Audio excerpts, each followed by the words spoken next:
আজ হচ্ছে 19 জুলাই শুক্রবার। এখন আমি সুইজারল্যান্ডের ক্যাপিটাল শহর বেয়ার্নে আছি। বেয়ার্নে আমার আসার কারণ একটা কাজের জন্য, কিন্তু ভাবলাম যখন এত দূরে শহরটায় আসা হচ্ছে তখন একদিনের জন্য ঘুরেই যাই। আজকে আমার যে কাজ আছে সেই কাজটা আমি সকালবেলার মধ্যে শেষ করে চেষ্টা করব দুপুরবেলা বেরিয়ে পড়ার। আর কালকের গোটা দিনটা আমি ঘুরবো। তো এখানে দেখার জন্য অনেক কিছু জিনিসপত্র আছে, কিন্তু বার্ন শহর সাধারণত একদিনের বেশি সময় লাগে না। বেশিরভাগ লোকজনরাই কি করে, হয় জেনিভা থেকে না হয় জুরিক থেকে আসে এবং একদিনের জন্য এখানে এসে এখান থেকে আবার সেই দিনই ব্যাক করে, মানে ডে ট্রিপ করে আর কি। কিন্তু যেহেতু আমি এখানে আছি সেই জন্য আমি একটা গোটা দিন ঘুরবো। আর এটা হলো এখানকার বাস, যেটা ইলেকট্রিকে চলে অ্যাপারেন্টলি।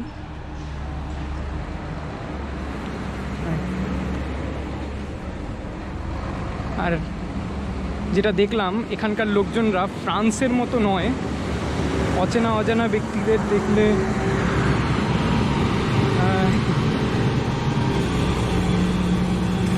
যেটা দেখলাম এখানকার লোকজনরা ফ্রান্সের মতো নয়, অচেনা অজানা লোকজনদের দেখলে গ্রিট করে না। এখানকার লোকজনরা অনেকটাই বেশি স্ট্রিক্ট, যেটা মনে হলো।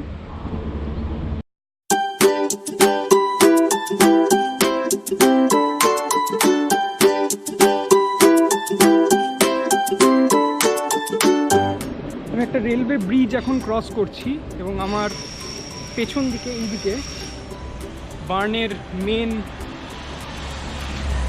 Railway station. আমরা যাবো বার্নের মেন রেলওয়ে স্টেশনটা দেখবো, হয়তো আজকে না হয় কালকে।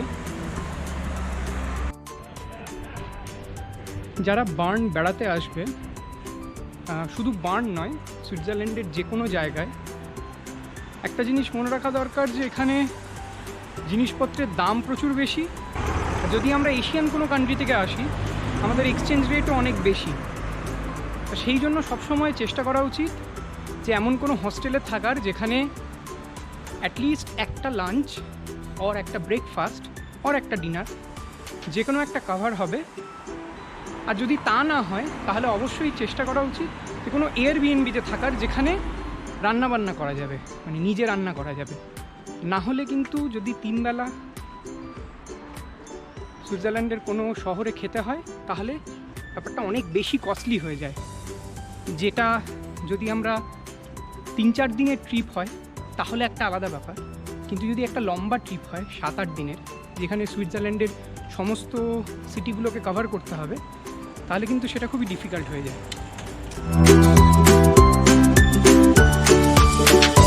তা আমি আপাতত আমার সকালবেলার ডেস্টিনেশনে পৌঁছে গেছি।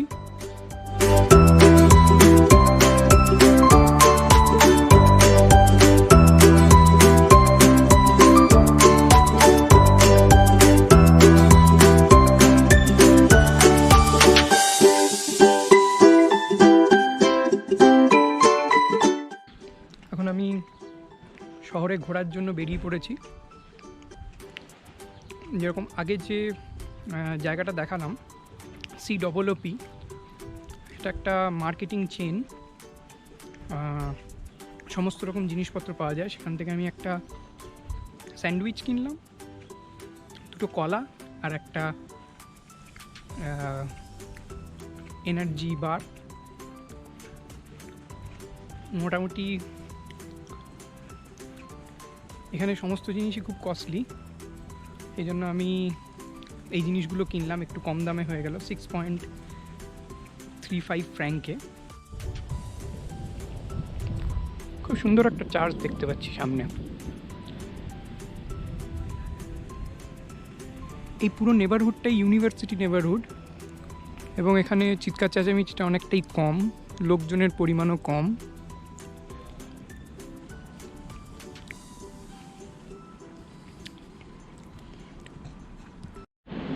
আমার সামনে এখন বেয়ার্নের মেন রেলওয়ে স্টেশন। এই মেন রেলওয়ে স্টেশন থেকেই বিভিন্ন জায়গায় ট্রেন যায়। আর এই রেলওয়ে স্টেশনটাকে সিটি সেন্টারও বলা যেতে পারে, কেন এটা একদম সিটির মাঝামাঝিতে। আর বার্নের এই সিটি সেন্টার এরিয়াটা খুবই পশ, বড় বড় ব্যাংক আর সব জিনিসপত্র এখানেই। আমার সামনে দেখা যাচ্ছে একটা পোস্ট প্রাক বলে কিছু একটা, আমার কোনো আইডিয়া নেই এটা কী জিনিস, কোনো ব্যাংক হতে পারে অথবা অন্য কিছু। স্টেশনের ওপরে একটা টেম্পোরারি স্ট্রাকচার দেখতে পাচ্ছি, আমি জানি না এটা কী জিনিস, এবং সামনে ডাইরেকশন।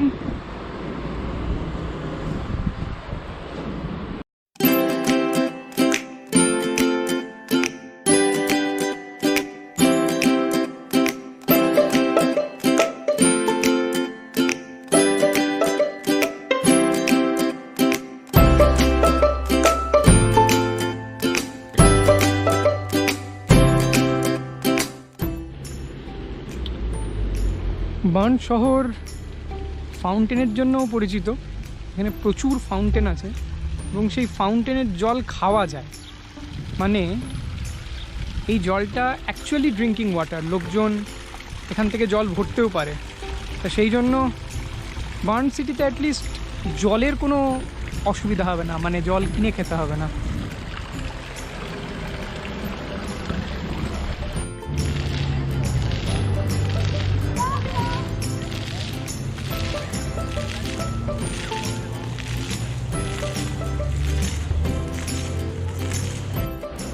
সো অ্যাপারেন্টলি এটা হচ্ছে সুইস পার্লামেন্ট। আমাদের যেরকম দিল্লিতে পার্লামেন্ট, সেরকম এটা হচ্ছে সুইজারল্যান্ডের পার্লামেন্ট। আর এটা অ্যাপারেন্টলি একটা সুইস ব্যাংক। হ্যাঁ, সুইস ব্যাংক বলতেই একটা কথা মনে পড়ে যায়, না এটা one of the Swiss bank. আর আমি দেখব সামনে ওখানে কি আছে।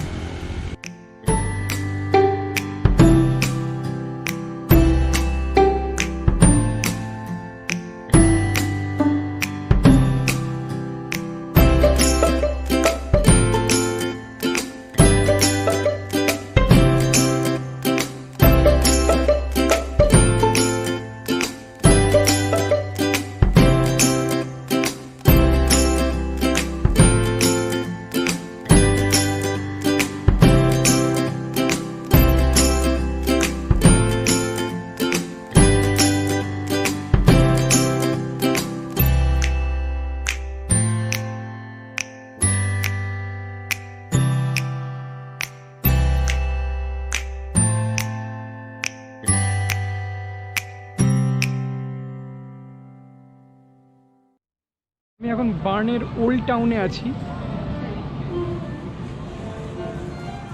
ওল্ড টাউন বা ইনার সিটি, এই পুরো এরিয়াটাই ইউনেস্কোর ওয়ার্ল্ড হেরিটেজ সাইট।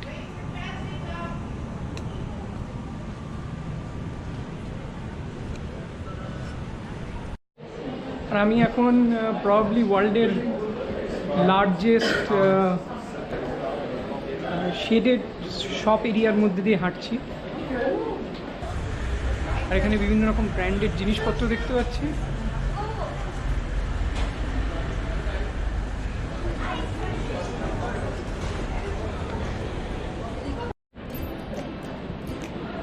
বার্নে এখানেই এলবার্ট আইনস্টাইন থাকতেন, এর জন্য একটা মিউজিয়ামও করা হয়েছে, যেখানে মিউজিয়ামের এন্ট্রি ফি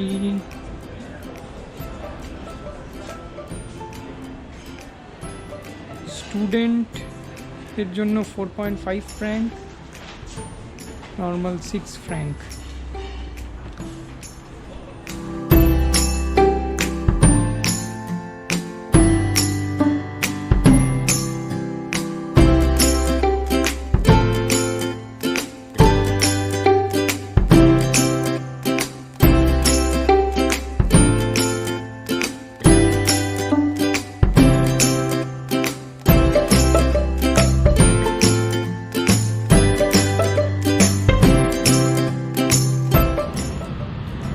এটা হচ্ছে বার্ন শহরের লাইফলাইন নদী আর রিভার।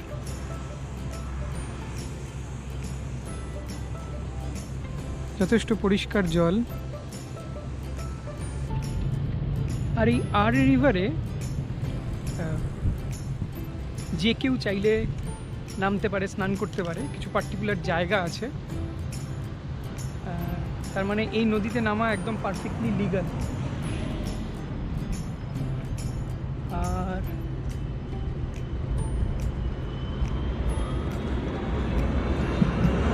আর আমার পেছনে পার্লামেন্ট বিল্ডিং। আর এইদিকে যে বড় চার্চ দেখা যাচ্ছে সেটা হচ্ছে ব্যান্ড ক্যাথিড্রাল। ওখানে হয়তো কালকে যাব। সামনে অসাধারণ সুন্দর ভিউ। সামারে বার্নের টেম্পারেচার মোটামুটি ভালোই থাকে। এখন 1:40 বাজে ঘড়িতে। আর টেম্পারেচার মোটামুটি যা চেক করলাম সেটা হচ্ছে 25 ডিগ্রি সেন্টিগ্রেড। তার মানে ঠিক আছে, খুব একটা গরম নয়। এই জাংশনে আমি অনেক কটা মিউজিয়াম দেখতে পাচ্ছি। আমার পেছনে যেটা মিউজিয়ামটা সেটা হচ্ছে আইনস্টাইন মিউজিয়াম। আইনস্টাইন মিউজিয়াম,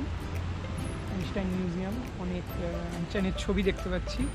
আর আমার পেছনে অ্যালপাইন মিউজিয়াম, যেটা দেখে মনে হচ্ছে যে কোনো পাহাড় পর্বত রিলেটেড কোনো মিউজিয়াম হবে। অ্যালপাইন মিউজিয়ামটা একটু দেখে আসা যেতে পারে যে ওখানে কি আছে কি না আছে, এবং সেটা দিয়ে ডিসাইড করা যেতে পারে যে আমি ভেতরে ঢুকবো কি ঢুকবো না। কিন্তু আইনস্টাইন মিউজিয়ামের ভেতর ঢুকবো না, এটা আমি ভেবে রেখেছি। আমার সামনে এখন যেটা আমি দেখতে পাচ্ছি ভিএফএস, যেটা ভিসা ফ্যাসিলিটেটিং সার্ভিস, সুইজারল্যান্ডের ভিএফএস, এবং ইন্ডিয়া ভিসা অ্যাপ্লিকেশন সেন্টার। তার মানে এখানে ইন্ডিয়ার ভিসা করা হয়।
আমার মনে হচ্ছে এটা বাচ্চাদের জন্য কোনো সেকশন হবে, কেননা চারদিকে ড্রয়িং, পেছনে ড্রয়িং, ওইদিকে ড্রয়িং,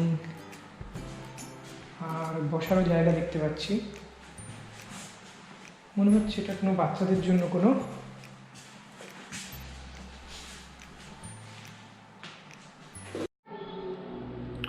খুব ইন্টারেস্টিং ফ্যাক্ট হচ্ছে এই কুকুরটি, যার নাম ব্যারি, এই ব্যারি সুইস আল্পসে যারা হারিয়ে যেত তাদেরকে খুঁজে বের করতে সাহায্য করত। এবং বলা হয় যে 40 জনেরও বেশি এরকম মানুষজনকে ব্যারি খুঁজে বের করেছে। সেই জন্য ব্যারিকে এখানে স্টাফ করে রাখা হয়েছে, এবং রেস্কিউ মিশনের জন্য ব্যারি খুবই একটা ইম্পর্ট্যান্ট নাম। যেটা দেখতে পাচ্ছি যে এই পুরো সেকশনটাই ব্যারি নামে এই কুকুরটির ওপর বানানো হয়েছে। ব্যারি কীভাবে লোকজনদের বাঁচাতো, কীভাবে ট্র্যাভেলারদের সাহায্য করতো, সেটা সম্পর্কে এই পার্টিকুলার সেকশনটা খুবই ইন্টারেস্টিং। দেখে মনে হচ্ছে এই সেকশনটা one of the most important আর ইন্টারেস্টিংও বটে। এখানে সমস্ত রকম স্কেলিটন দেখতে পাচ্ছি, কিন্তু ঠিক বোঝা যাচ্ছে না যে এই স্কেলিটনগুলো সত্যিকারের নাকি।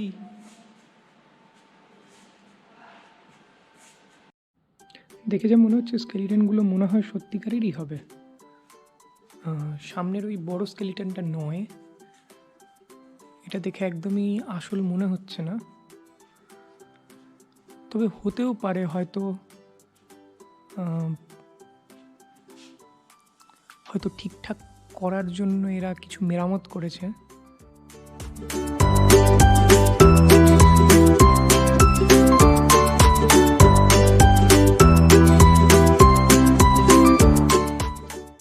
আর 11 নম্বর আমাদের ফেভারিট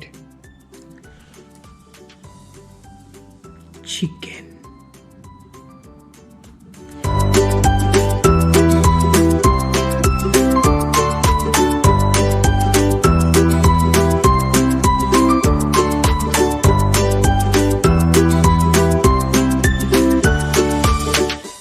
ন্যাচারাল হিস্ট্রি মিউজিয়াম দেখে বেরিয়ে এলাম। আমার মিউজিয়ামটা দেখতে সময় লাগলো প্রায় 2.5 ঘন্টা মতো। মিউজিয়ামটা একটা সামঞ্জস্যপূর্ণ কালেকশন ফসিল, মিনারেলস আর বিভিন্ন পশু পাখি নিয়ে। দেখতে অনেকটাই সময় লাগে, 2.5 থেকে 3 ঘন্টাই ম্যাক্সিমাম। এন্ট্রি ফি হচ্ছে 10 ফ্র্যাঙ্ক আর স্টুডেন্টদের জন্য 8 ফ্র্যাঙ্ক। সকাল 10টার সময় মিউজিয়ামটা খোলে আর বিকেল 5টার সময় বন্ধ হয়।